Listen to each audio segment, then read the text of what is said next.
ជំរាបសួរបងប្អូនទាំងអស់គ្នានៅក្នុងបណ្ដាញសង្គមបាទអញ្ចឹងថ្ងៃនេះខ្ញុំមានវីដេអូថ្មីមួយចង់ប្រាប់បងប្អូនគ្នាអំពីរបៀបធ្វើទម្រង់กระดาษសម្រាប់ប្រវត្តិរូបសង្ខេបអញ្ចឹងខ្ញុំមានជាគំរូស្រាប់នៅនេះមួយហើយបាទប៉ុន្តែជាគំរូនេះខ្ញុំនឹងដាក់នៅលើវីដេអូនេះឲ្យអ្នកទាំងអស់គ្នាយកទៅរៀនអនុវត្តធ្វើតាមបាទហើយខ្ញុំនឹងបរិញ្ញាអ្នកទាំងអស់គ្នាធ្វើតាមពីដើមទៅរហូតមកបាទតោះអញ្ចឹងកុំឲ្យខាតពេលវេលាយូរយើងចូលទៅទស្សនាវីដេអូទាំងអស់គ្នាបាទអញ្ចឹងឥឡូវនេះខ្ញុំបានបើក Microsoft Word មកហើយបាទអញ្ចឹងជាដំបូងគឺយើងធ្វើការ typing អញ្ចឹងសម្រាប់ typing ប្រហែលជាខ្ញុំអាចនឹងធ្វើមួយទៅហ្មងខ្ញុំអត់skip ខាត់ទេបាទដើម្បីអ្នកទាំងអស់គ្នាមើលថាត្រូវធ្វើបែបណាបាទតោះអញ្ចឹងឥឡូវមុននឹងយើងចាប់ផ្ដើមវាយឯកសារ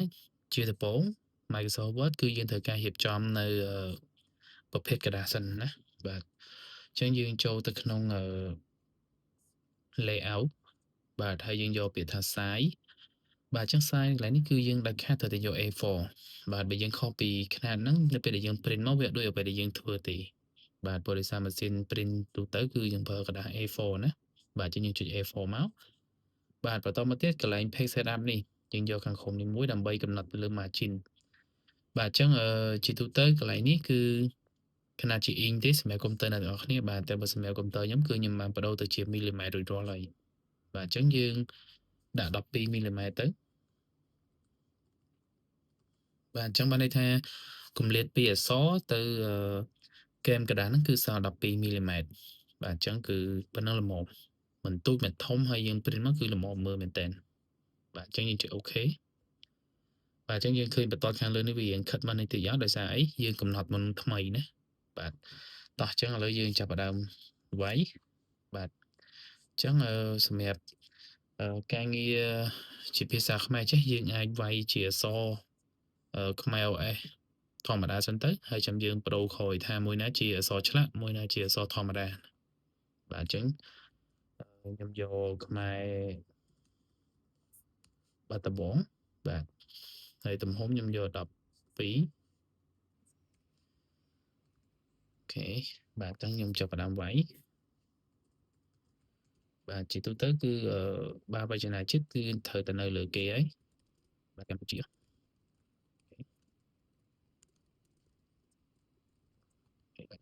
ចឹងយើង select មកយើងដាក់វាទៅ center បាទអញ្ចឹងកន្លែង center ណាបាទនៅមេរៀនមុនខ្ញុំដូចជាមានបរិយានេះហើយបាទអញ្ចឹងក្រុមនេះយើងគឺត្រូវការដាក់តកតងជាមួយនឹងគេហៅជា emoji បាទដែលយើងប្រើនៅក្នុងនេះបាទអញ្ចឹងដែលជាទូទៅគេហៅតាក់តែងណាបាទណាបាទតាក់តែងនេះបាទ tagging ណាយើងចុចមកចេញយើងចុចលេខ3ណាលេខ3យើងខាងលើមិនមែន num lock ទេណាបាទចុចលេខ3មកយើងអាចតម្លើង font វាធំតិចមកអីទេណា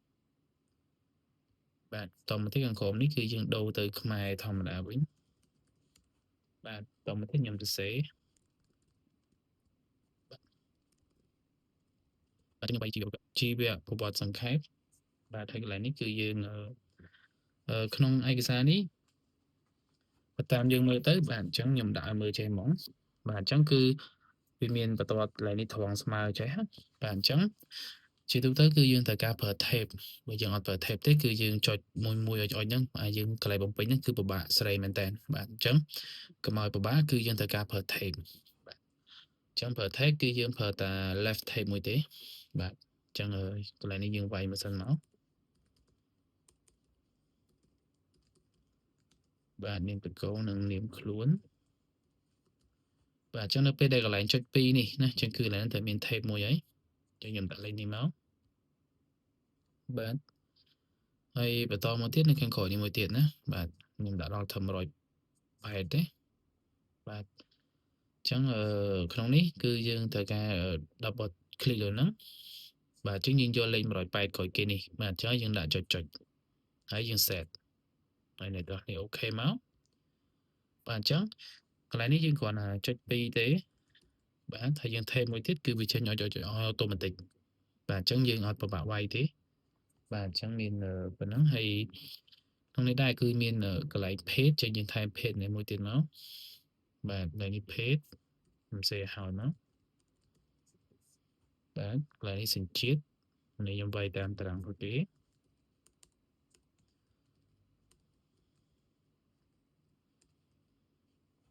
ជាតិឲ្យបានចុចណាចឹងកន្លែងនេះគឺយើងចុចទាំងអស់សូមអូខេđấy បាទយើងប្រើចុចទាំងអស់បាទអញ្ចឹងកន្លែង75មួយ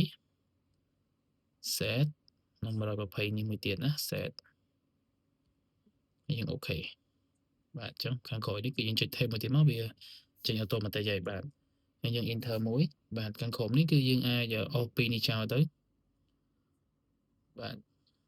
បាទអញ្ចឹងយើងបន្តទៀតបាទថ្ងៃខែឆ្នាំកំណើតបាទអញ្ចឹងយើង tab មួយចុចចេញមកហើយ tab មួយទៀតបាទអញ្ចឹងគឺរបៀបរបបធ្វើគឺងាយមែនតើហើយស្អាតចេញមកបាទចេញមកគឺយើងស្អាតអត់ពិបាកយើងនៅចុចឲ្យមួយទេបាទទៀតគឺទី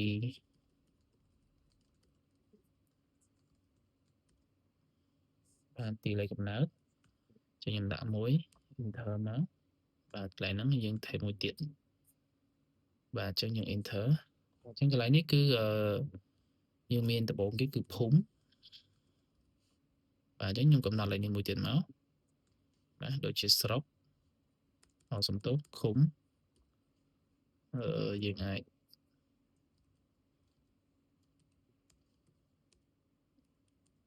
អូខេសង្កាត់បាទសង្កាត់ដល់ពេលខាងក្រោមនេះយើងអាចដាក់ស្រុក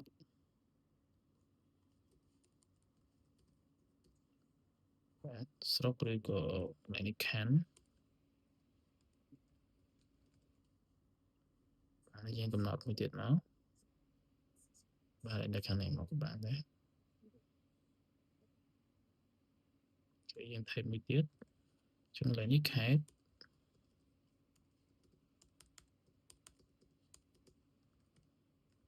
ក្រុង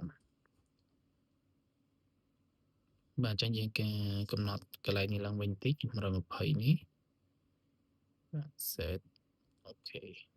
កន្លែងនេះមួយទៀត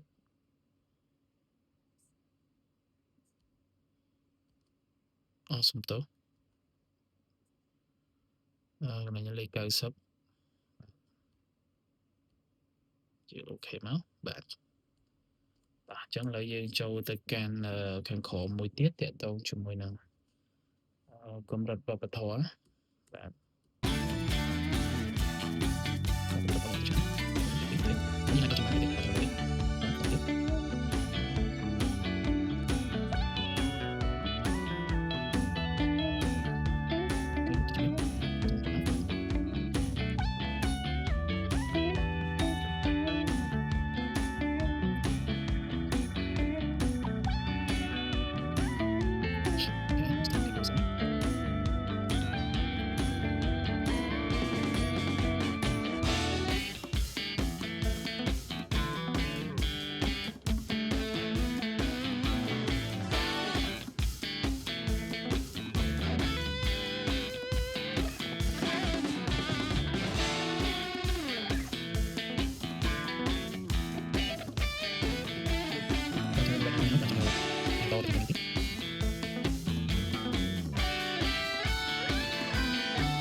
អញ្ចឹងឥឡូវយើងវាយបានប៉ុណ្ណេះហើយបាទអញ្ចឹងបន្ទាប់ពីយើងវាយបានប៉ុណ្ណេះហើយគឺយើងចិត្តហើយមែនតើហើយបាទអញ្ចឹងខ្ញុំសូមបន្ថែមមួយចំនួនទាក់ទងជាមួយនឹងពាក្យខ្លះបាទដូចជាកន្លែងនេះបន្ថែមនេះមួយបាទទាក់ទងជាមួយនឹងឯកទេស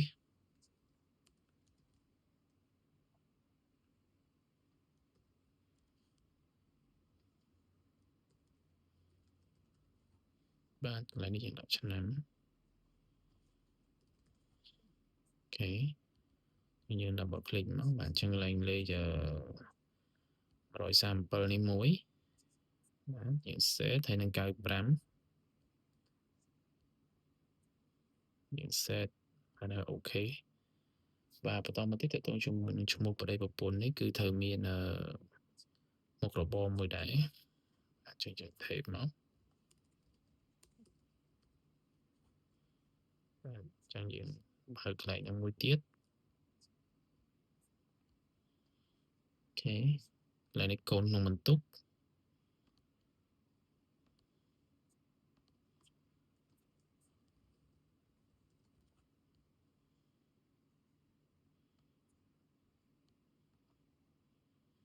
អូខេអញ្ចឹងលេខ971 set 135មួយទៀត set អូខេបាទណាឥឡូវយើងវាយបានច្រើនហើយបាទអញ្ចឹងនៅសល់ចុងក្រោយតិចទេគឺឥឡូវខ្ញុំសូមចុះ tape មួយ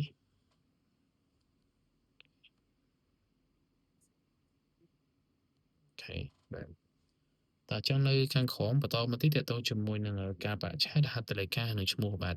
អញ្ចឹងកន្លែងនេះយើងអាចប្រើ tape ក៏បានប៉ុន្តែបើសិនជាឲ្យមានភាពងាយស្រួលគឺយើងត្រូវការប្រើ word art ណាបាទអញ្ចឹងអ្នកនរគ្នាចូលទៅកាន់ insert ហើយយើងយកពាក្យថា word art បាទអញ្ចឹងយើងយកលេខធម្មតាទៅword art ក៏បានឬក៏ជា text box ក៏បានដែរណា word art វាអាចជាលក្ខណៈគេហៅ text box ដែរប៉ុន្តែគាត់ថាវាមាន effect អញ្ចឹងណាអញ្ចឹងយើងអត់ចង់បាន effect ទេយើងយក simple text box ទៅបាទអូខេបាទប៉ុណ្ណេះហើយយើងយកឡើងនេះយើងយកពាក្យថា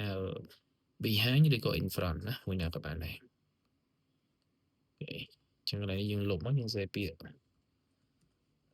ភ្នំពេញ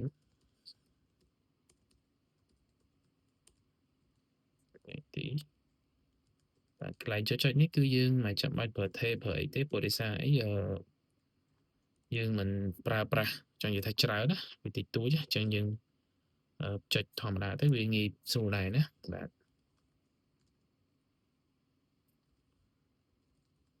អូខេបាទតាមប៉ុណ្ណេះហើយយើងធ្វើការផ្លាស់ប្ដូរfont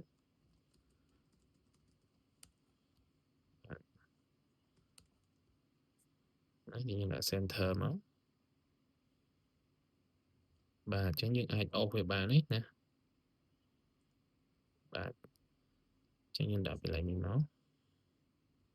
ខេប៉ុន្តែវានៅជាប់បន្តណាអញ្ចឹងយើងត្រូវការលុបបន្តចេញមួយទៀតយើងចូលទៅកាន់ shape format ហើយយើងយក shape outline នេះយើងយកពាក្យថា no outline អញ្ចឹងគឺលែងមានហើយអូខេបាទអញ្ចឹងឥឡូវនេះ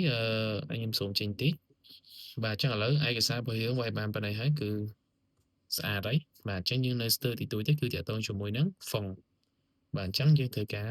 ផ្លាស់ប្ដូរ font តិចមកបាទអញ្ចឹងគឺបើវចនាជាតិដាច់ខាតគឺត្រូវតែប្រើអក្សរឆ្លាក់បាទណាអញ្ចឹងយើងអាចប្រើខ្មែរមូល័យបាទហើយត្រូវតែធំបាទ16បាទជីវប្រវត្តិនេះក៏យើងប្រើខ្មែរ OS មូល័យដែរបាទហើយ14បាទចឹងអ្នកទាំងអស់នេះត្រូវដឹងថាអឺបើវចនាជាតិគឺលេខ16បាទរៀងធំបាទដោយសារតារាងនេះគឺអត់មានឈ្មោះជាស្ថាប័នឈ្មោះទៀតទេបាទគឺមានតែបើវចនាជាតិនៅលើគេហើយបន្តមកទៀតតទៅជាមួយនឹង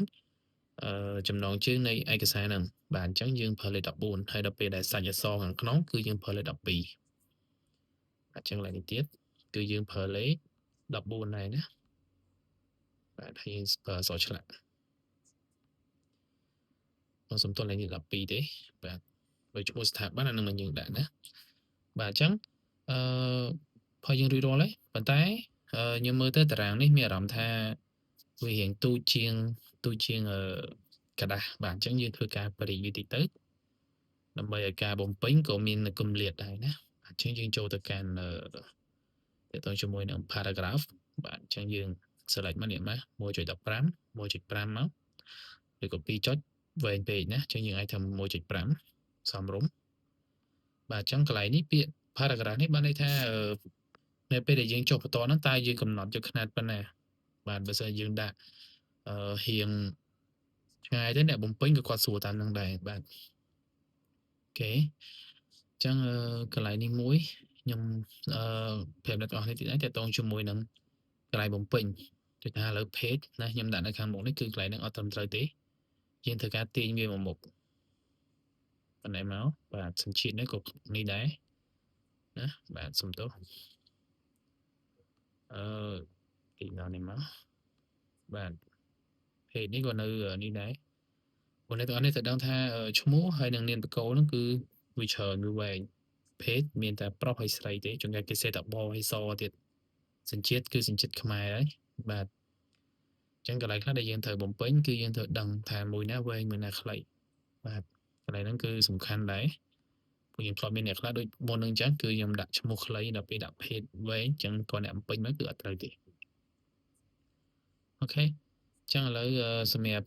ឯកសាររបស់យើងរួចរាល់ហើយបាទអញ្ចឹងយើងអាចធ្វើការ save ឬក៏យើងអាចធ្វើជា PDF